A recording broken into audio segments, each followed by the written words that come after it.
Good morning friends, welcome to the prelims booster session. आज का हमारा पहला टॉपिक है केरलाज एजिंग पॉपुलेशन क्राइसिस। ये टॉपिक आपके सोशल इश्यूज़ के लिए इंपॉर्टेंट है। तो जो न्यूली इलेक्टेड गवर्नमेंट है केरला की, उसने अनाउंस किया है कि एक डेडिकेटेड डिपार्टमेंट होगा एल्डरली पीपल के लिए, जो कि एक पहला इनिशिएटिव है। अभी तक जो है स्टेट का सोशल वेलफेयर डिपार्टमेंट ही इस इशू को जो है वो एड्रेस करता था। ये मूव इसलिए ली जा रही है क्योंकि केरला में जो है एजिंग डेमोग्राफिक प्रोफाइल बहुत तेज़ी से हो रहा है, जो कि मोस्ट एडवांस्ड केस है पॉपुलेशन एजिंग का among all Indian states. Kerala एक critical phase of demographic transition से गुजर रहा है, जिसमें जो डेमोग्राफिक प्रोफाइल है वो रिजेंबल करता है ईस्ट एशियन और यूरोपियन कंट्रीज़ को far more than rest of India. और ओल्ड एज डिपेंडेंसी रेशियो जो है, मतलब कि जो नंबर ऑफ एज पर्सनस पर 100 वर्किंग एज पॉपुलेशन है, वो शार्पली राइज हुई है 19.6% से 26.1% 2021 में, और वो रीच होने वाली है 34.3% बाय 2031। इसका मतलब है कि 1 in 3 वर्किंग एज केरलाइट्स जो हैं वो सपोर्ट कर रहेंगे अपने एक एल्डरली डिपेंडेंट को विद इन अ डेकेड। और केरला का जो TFR है वो भी सिर्फ 1.35 है, मतलब जो रिप्लेसमेंट लेवल होता है 2.1 का, उससे काफ़ी कम है। इवन जो इंडिया का नेशनल TFR है वो भी 1.9 है। बेटर हेल्थ इंफ्रास्ट्रक्चर की वजह से वहाँ पर लाइफ एक्सपेक्टेंसी भी इंक्रीज़ हो चुकी है, मतलब जो है विमेन की लाइफ एक्सपेक्टेंसी ज़्यादा है एज़ कम्पेयर टू मैन। और सिग्निफिकेंट पोर्शन जो केरला की वर्किंग एज पॉपुलेशन का है वो माइग्रेट हो चुका है अब्रॉड, ठीक है, खासकर वेस्ट एशियन कंट्रीज़ में। तो जो लोग नॉन वेस्ट एशियन कंट्रीज़ में जाते हैं वो वहाँ पर परमानेंटली जो है वो सेटल हो जाते हैं, और पीछे उनके एज पेरेंट्स रह जाते हैं। और जो वापस आते भी हैं जो माइग्रेंट्स, वो फिर जब वो बूढ़े हो जाते हैं तब वो वापस आते हैं और स्टेट की एल्डरली पॉपुलेशन में ऐड हो जाते हैं।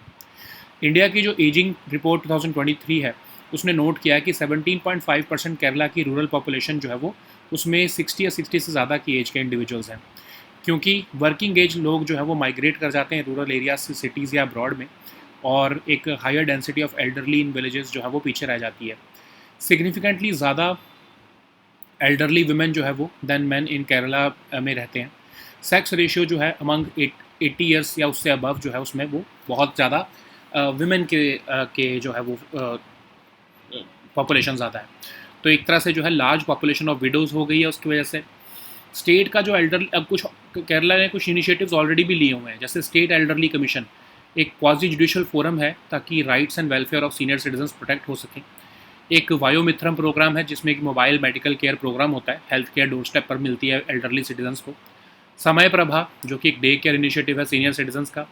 ऐसे ही वेलफेयर पेंशन कवरेज है, जो कि 75% ऑफ एज पॉपुलेशन जो है वो वेलफेयर पेंशन स्कीम्स के अंडर वहाँ पर कवर्ड है। जो sample registration system statistical report 2024 है वो हाईलाइट करती है कि इंडिया का जो टोटल फर्टिलिटी रेट है वो ड्रॉप होकर सिर्फ 1.9 पर पहुँच चुका है, मतलब जो रिप्लेसमेंट लेवल से बहुत कम। TFR जो है वो average number of children, basically जो वुमेन जो है वो अपने लाइफ टाइम में जितना जो है वो बेयर करेगी उसको हम TFR मानते हैं। TFR जो है वो 2.1 जो है वो रिप्लेसमेंट लेवल पर होता है।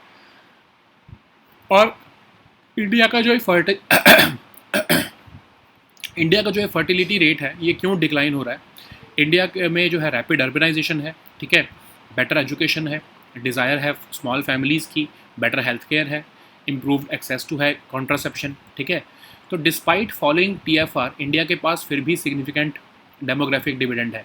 इंडिकेटर्स जो हैं अगर हम देखें, सिर्फ मीडियन एज 29.2 ईयर्स है एज़ कम्पेयर टू चाइना की जहाँ पर 40 साल से ऊपर की है। और लगभग 27% ऑफ पॉपुलेशन जो है वो यूथ में है, मतलब 15 टू 29 ईयर्स की एज में है। और 65% इंडिया की पॉपुलेशन अभी भी 35 साल से कम की एज की है। लेकिन डेमोग्राफिक एक्सपर्ट्स कहते हैं कि ये सिर्फ 3 और डेकेड्स का पॉपुलेशन ग्रोथ रह गई है, इसलिए इंडिया को इमरजेंसी के या अर्जेंसी के साथ जो है वो एक्ट करना पड़ेगा। तो इंडिया जो है वो ट्रांजिशन कर रहा है एक कंट्री जो पहले पॉपुलेशन एक्सप्लोजन से वरिड थी, लेकिन अब धीरे धीरे जो है वो एजिंग पॉपुलेशन के लिए भी प्लान कर रही है, और श्रिंकिंग वर्कफोर्स एक्सपेंशन को भी के लिए भी प्लान करना पड़ रहा है। नेक्स्ट हम टॉपिक देखते हैं PM अजय स्कीम। ये टॉपिक सोशल इश्यूज़ के लिए इंपॉर्टेंट है। मिनिस्ट्री ऑफ सोशल जस्टिस ने लॉन्च किया है PM अजय पोर्टल और अजय मोबाइल एप्लीकेशन, ताकि डिजिटाइज हो सके इम्प्लीमेंटेशन ऑफ प्रधानमंत्री अनुसूचित जाति अभ्युदय योजना। तो ये PM अजय स्कीम एक कॉम्प्रिहेंसिव इनिशिएटिव है जो कि फाइनेंशियल ईयर 2021-22 में लॉन्च हुआ था socio economic upliftment of scheduled caste के लिए। और ये एक मर्जर स्कीम है 3 अर्स्टवाइल सेंट्रली स्पॉन्सर्ड स्कीम्स, प्रधानमंत्री Adarsh Gram Yojana, special central assistance to scheduled caste sub plan, Babu Jagjivan Ram Chhatravas Yojana, ठीक है। ये फोकस कर रही है स्कीम पॉवर्टी को रिड्यूस करने के लिए के ऊपर, एजुकेशनल अपॉर्चुनिटीज़ को एनहांस करने के लिए और इंफ्रास्ट्रक्चर इंप्रूव करने के लिए एससी डोमिनेटेड एरियाज़ में। Ministry of social justice and empowerment इसे इम्प्लीमेंट कर रही है। जो शेड्यूल्ड कास्ट पीपल हैं जो बिलो पॉवर्टी लाइन रह रहे हैं, उनको इनकम जनरेटिंग स्कीम्स और स्किल डेवलपमेंट प्रोग्राम्स के बेनिफिट मिलेंगे। और इंफ्रास्ट्रक्चर के कंटेक्स्ट में विलेजेस जहाँ पर 50% या उससे ज़्यादा की पॉपुलेशन है वो एलिजिबल होगी ग्रांट्स के लिए अंडर द स्कीम। अब अगर हम देखें कंपोनेंट्स आदर्श ग्राम डेवलपमेंट, जो कि एससी मेजॉरिटी विलेजेस को आदर्श ग्राम विलेजेस में जो है ट्रांसफॉर्म करना चाहती है इस स्कीम के अंडर। फिर जो है grants in aid for socio economic projects, जो कि प्रोवाइड करेगा फाइनेंशियल असिस्टेंस फॉर डिस्ट्रिक्ट्स या state level projects. Construction of hostels, जिसमें कि हॉस्टल्स बनाए जाएंगे हायर एजुकेशन इंस्टीट्यूशंस में, ठीक है।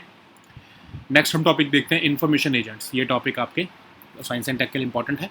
अपनी एनुअल डेवलपर कॉन्फ्रेंस में गूगल ने अनवील किया है जिसको इन्फॉर्मेशन एजेंट्स कहते हैं, ऐसा फीचर जो कि उनकी सर्च में बिल्ड किया जाएगा ताकि वेब आपके बिहाफ पर मॉनिटर हो सके। तो इन्फॉर्मेशन एजेंट क्या है? कॉम्पिटिशनल सॉफ्टवेयर एंटिटी जो कि मल्टीपल सोर्सेज को जो है वो सर्च करेगी या इन्फॉर्मेशन सोर्सेज को जो है अवेलेबल सोर्सेज को सर्च करेगी और आपके बिहाफ पर जो है सभी तरह के जो है वो डेटा को एक्वायर करेगी, मीडिएट करेगी, मेंटेन भी करेगी, ठीक है। तो आप इसको एक एग्जांपल से समझो, जैसे अगर आपने कभी गूगल सर्च किया हो कि बेस्ट लैपटॉप्स अंडर 25,000 रुपीज़, तो अब आपको क्या होता है कि गूगल सर्च भी करना पड़ता है, फिर आपको रेडिट पे ढूंढना पड़ता है, यूट्यूब पे देखना पड़ता है, अमेज़ॉन पे देखना पड़ता है, या आपको बाकी सोर्सेज पे आइडेंटिफाई करना पड़ता है। तो मतलब आपको कई जगह पर सर्च करना पड़ता है। जो ये इन्फॉर्मेशन एजेंट होंगे, समझ लो आपने एक सिंपल गूगल सर्च किया, अगर उसमें इन्फॉर्मेशन एजेंट्स जो है वो काम कर रहे हैं, वो सिस्टम काम कर रहा है, तो वो आपको एक डायरेक्ट आंसर देगा कि ये पर्टिकुलर 2-3 लैपटॉप्स हैं, ये आपके लिए हमने हर जगह से आइडेंटिफाई करके देखा है और या सर्च करके देखा है, ये जो 2-3 लैपटॉप्स हैं ये आपके जो है वो बजट में आएंगे और आपकी जो रिक्वायरमेंट्स हैं वो ये आपको पूरी करेंगे, ठीक है। तो आप इसको इन्फॉर्मेशन एजेंट्स को ये मान सकते हो कि आपके बिहाफ पर मल्टीपल सोर्सेज को जो है ये डिस्कवर कर रहा है या फिर उसको सर्च कर रहा है, ठीक है। नेक्स्ट हम टॉपिक देखते हैं फेरोसीन। ये टॉपिक आपके साइंस एंड टेक के लिए इंपॉर्टेंट है। रिसर्चर्स ने एक major chemistry breakthrough achieve किया है, सिंथेसाइज करके एक न्यू कार्बन फ्री मॉलिक्यूल जो कॉपी करेगा unusual sandwich structure of famous carbon containing ferrocene molecule. तो फेरोसीन क्या है? एक ऑरेंज क्रिस्टलाइन ऑर्गेनोमेटेलिक कंपाउंड जो फर्स्ट प्रिपेयर हुआ था 1951 में एक रिएक्शन करके सोडियम साइक्लोपेंटाडेनाइड आयरन के साथ, आयरन क्लोराइड के साथ, और इसकी डिस्कवरी जो है वो लॉन्च हुई। इसकी डिस्कवरी ने लॉन्च की फील्ड ऑफ ऑर्गेनोमेटेलिक केमिस्ट्री। ये बेंजीन की तरह बिहेव करता है फेरोसीन। इसकी गुड सॉल्युबिलिटी है कई तरह के ऑर्गेनिक सॉल्वेंट्स में, लेकिन ये इनसॉल्युबल है वाटर में। इसको मेडिसिन, बैटरीज, एडवांस मटेरियल्स और इलेक्ट्रॉनिक्स में काफ़ी यूज़ किया जाता है। नेक्स्ट हम टॉपिक देखते हैं कोरागा ट्राइब। सोशल इश्यूज़ के लिए टॉपिक इंपॉर्टेंट है। तो कोरागा ट्राइब की प्लाइट जो है वो स्पॉटलाइट हो रही है, स्पॉटलाइट कर रही है deep housing inequality globally. Koraga tribe एक इंडिजिनस ट्राइबल कम्युनिटी है, दक्षिण कन्नड़ और उडुपी डिस्ट्रिक्ट्स ऑफ कर्नाटका में पाई जाती हैं, Kasaragod district of Kerala state में भी पाए जाते हैं। पीवीटीजी हैं ये बेसिकली, और ये अपनी लैंग्वेज जो इनकी है वो कोरागा भाषा है। और अगर हम देखें तो ये एग्रीकल्चर या फॉरेस्ट रिसोर्सेज पर अपने लाइवलीहुड के लिए डिपेंडेंट है, मैट्रिलिनियल फैमिली सिस्टम को फॉलो करते हैं, और ये most senior person in the village जिसको मुमूपन कहते हैं उससे लीड किया जाते हैं। कोरागास जो है वो हिंदुज़म को फॉलो करते हैं, बट इनके कुछ डिस्टिंक्ट ट्राइबल रिलीजियस बिलीफ्स और प्रैक्टिसेस भी हैं।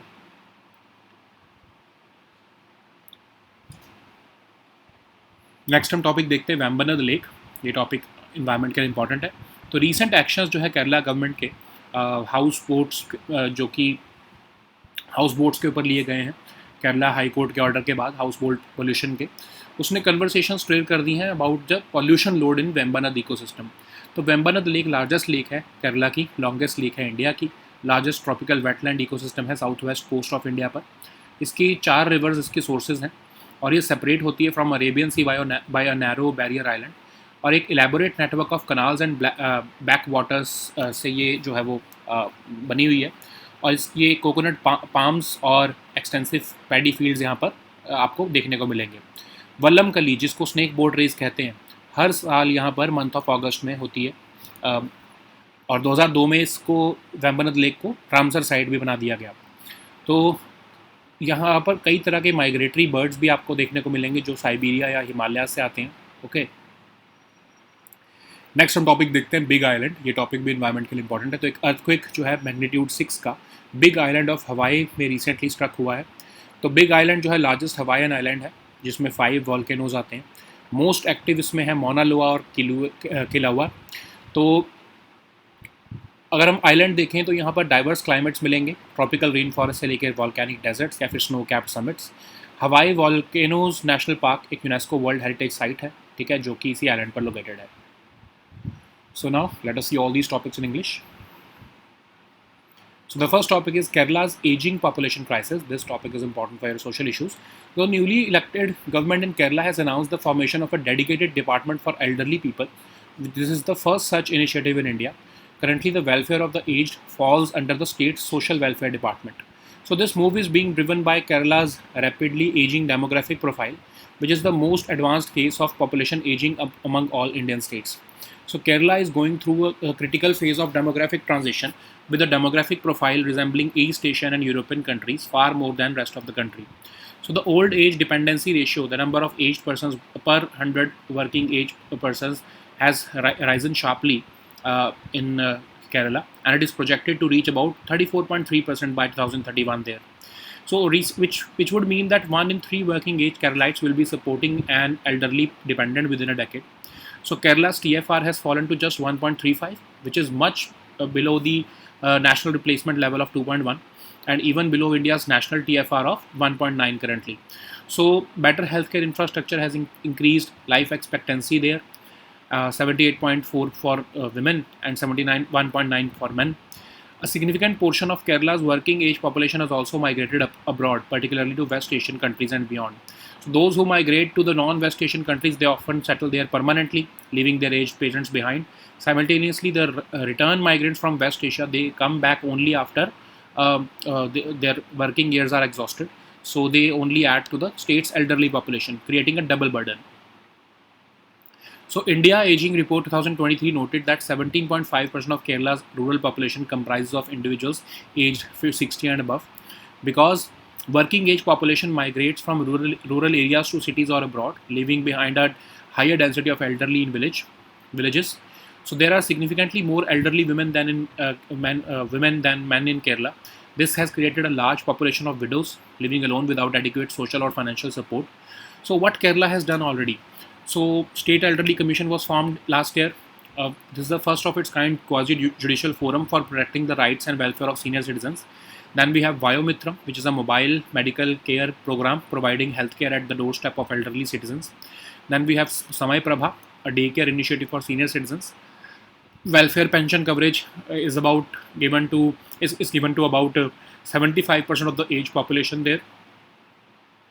So the SRS Statistical Report 2025 has highlighted that India's total fertility rate has dropped to just 1.9, which is below the replacement level. Replacement level is basically the rate at which a population exactly replaces itself from one generation to the other. So what is the reason for fertility rate falling? Rapid urbanization, better education, improved access to contraception, desire for smaller families, better healthcare, okay, reducing infant mortality. So despite the falling TFR, India still possesses a significant demographic dividend. Key indicators of this window include a median age of just 29.2 years, approximately 370 to 380 million youth aged 15 to 29, representing 27% of the population and over 65% of India's population below 35 years, which makes India one of the world's youngest cohorts. However, demographic experts predict that at least 3 decades of population growth remain. India must therefore act with urgency to skill, educate and employ this young population before it ages.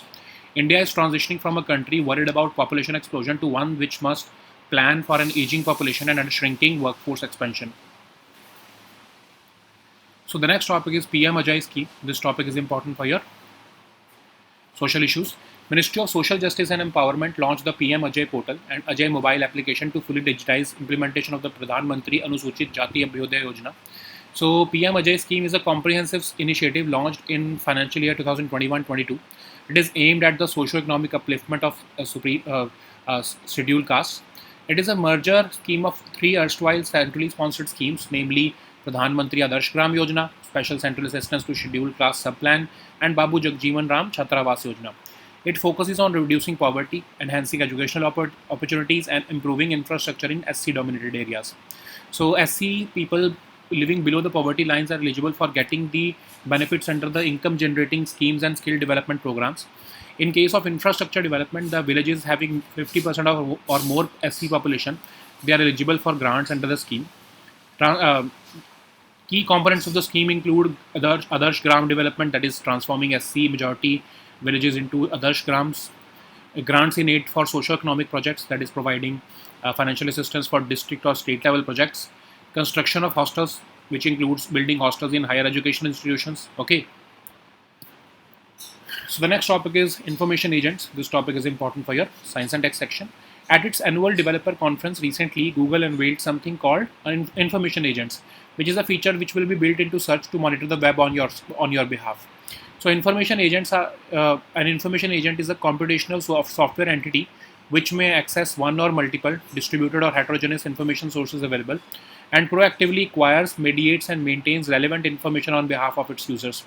So basically, to simply understand, just remember that whenever you go for you want to purchase let's say a laptop below 50,000 rupees, then you have to go for Google search, then you go for, let's say, Reddit search, Quora search, or Amazon. You go on Amazon, Flipkart, YouTube for the reviews. So what this information agents inbuilt in Google would do, they would search all these sources on your behalf, filter out the fake reviews, and give you the exact answer that these particular 3 laptops are important for your as per your requirements.